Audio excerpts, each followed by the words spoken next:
Assalamualaikum warahmatullahi wabarakatuh. Video kali ini dibuat untuk memenuhi tugas kelompok mata kuliah studi kelayakan bisnis kelas perbankan syariah 5A. Jadi dalam kelas ini studi kelayakan bisnis ini dipandu oleh Bapak Rahmat Putra Ahmad Hasibuan MSI.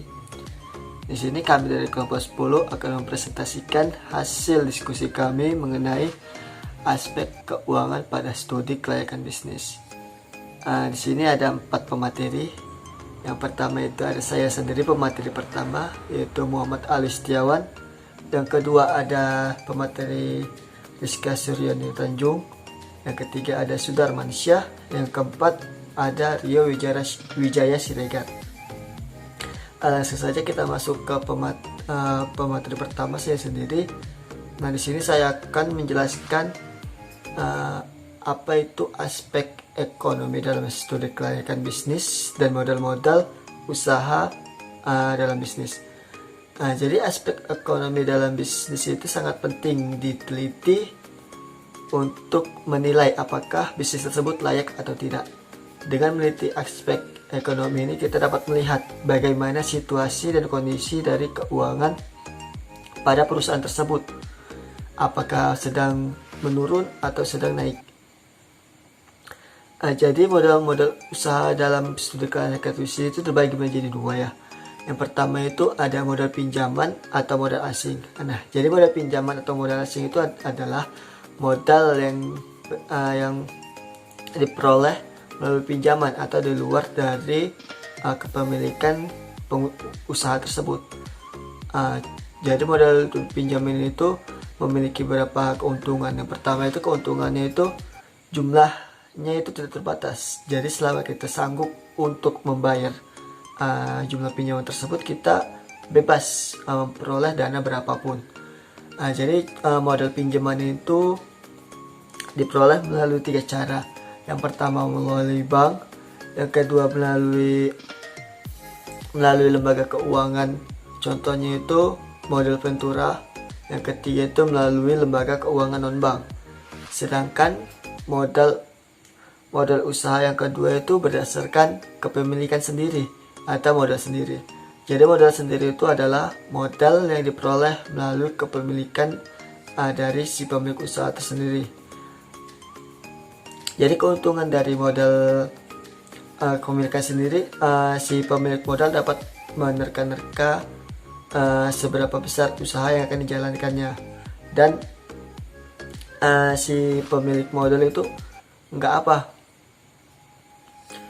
merasa terbebani karena adanya bunga atas bunga atau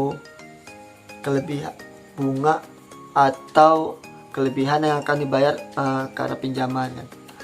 Jadi modal sendiri itu diperoleh melalui 3 cara ya. Yang pertama dari setoran pemegang saham, yang kedua dari cadangan laba, yang ketiga dari laba yang belum dibagi.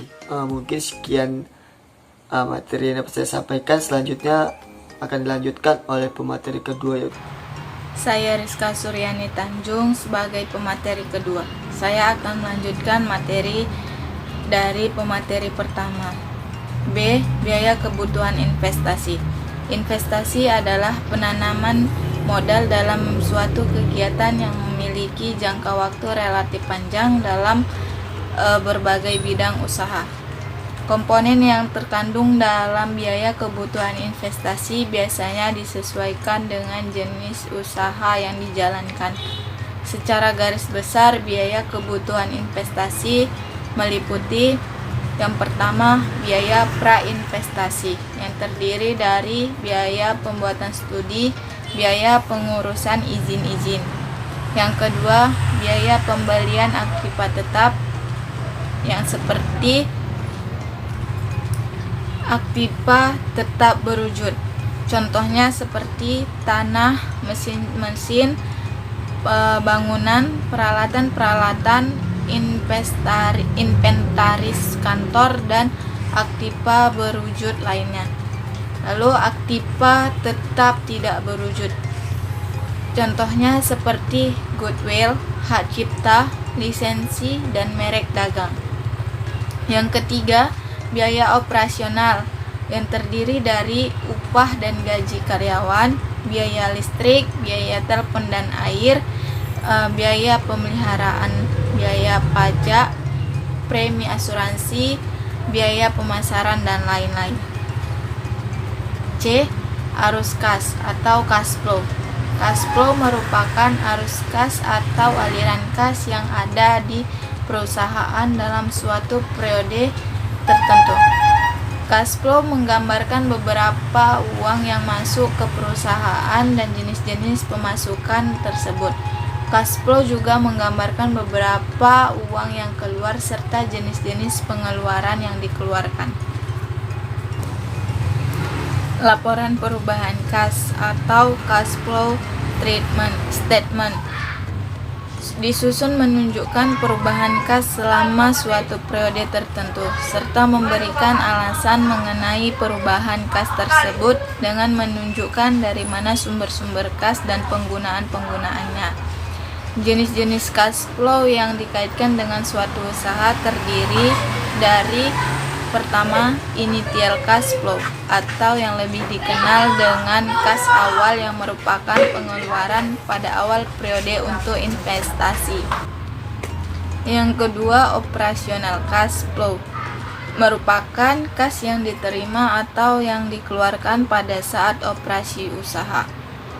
Yang ketiga, terminal cash flow merupakan uang kas yang diterima pada saat usaha tersebut berakhir.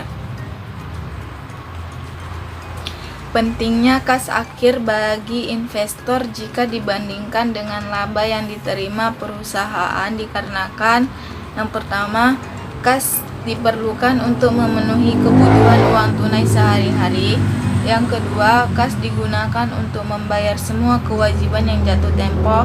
Yang ketiga, kas juga digunakan untuk melakukan investasi kembali. Baiklah, akan saya lanjutkan pada materi yang selanjutnya, yaitu mengenai kriteria penilaian investasi. Adapun kriteria yang digunakan untuk menentukan kelayakan suatu usaha atau investasi adalah: yang pertama yaitu payback period atau periode pengembalian modal investasi. Kemudian yang kedua yaitu ada average rate of return atau singkat ARR, yaitu untuk mengukur tingkat keuntungan dari suatu investasi. Kemudian yang ketiga yaitu net present value atau disingkat NPV, yaitu untuk mengukur peluang investasi. Yang keempat yaitu internal rate of return atau IRR, yaitu indikator tingkat efisiensi dari suatu investasi. Kemudian probability index atau PI, yaitu perbandingan nilai sekarang dengan nilai yang akan datang pada suatu investasi, serta berbagai rasio keuangan seperti rasio likuiditas, kemudian solvabilitas, kemudian ada probabilitas. Yang selanjutnya itu rasio keuangan. Terkait dengan studi kelayakan bisnis, laporan keuangan digunakan untuk menilai perusahaan yang sudah berjalan beberapa periode. Tujuannya untuk menilai apakah layak usaha baru tersebut dibiayai dan berapa besar pembiayaan yang dibutuhkan. Adapun pihak yang berkepentingan terhadap laporan keuangan perusahaan adalah sebagai berikut. Yang pertama ada kreditur, kemudian pemegang saham, pemerintahan, manajemen, dan karyawan. Kemudian jenis-jenis laporan keuangan sudah sering kita tahu pasti yang pada umumnya itu yaitu neraca. Neraca sendiri itu merupakan laporan yang menunjukkan posisi keuangan perusahaan pada tanggal tertentu, atau posisi keuangan dimaksudkan adalah posisi aktiva atau harta dan pasifa, kewajiban dan ekuitas suatu perusahaan. Kemudian laporan laba rugi, yaitu merupakan laporan keuangan yang menggambarkan hasil usaha dalam suatu periode tertentu. Kemudian laporan arus kas. Laporan arus kas merupakan laporan yang menunjukkan semua aspek yang berkaitan dengan kegiatan perusahaan, baik yang berpengaruh langsung atau tidak langsung terhadap kas. Ya, terima kasih.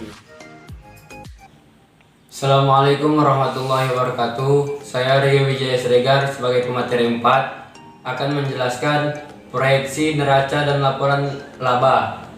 Dari proyeksi neraca yang akan tergambar berapa harta perusahaan, baik harta lancar, harta tetap, atau harta lainnya. Kemudian juga akan tergambar berkewajiban baik jangka pendek maupun jangka panjang, serta modal yang dimiliki dari periode akan tergambar apakah ada perubahan dari proyeksi neraca yang akan tergambar berapa harta perusahaan, baik harta lancar, harta tetap, atau harta lainnya. Selanjutnya, pengukuran dengan rasio keuangan.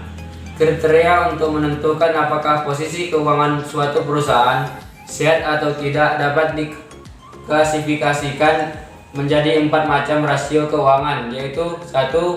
Rasio likuiditas.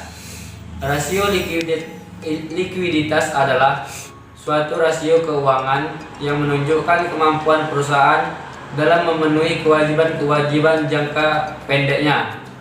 2. Rasio aktivitas. Rasio aktivitas adalah rasio keuangan yang mengukur bagaimana perusahaan secara efektif mengelola aktiva-aktivanya.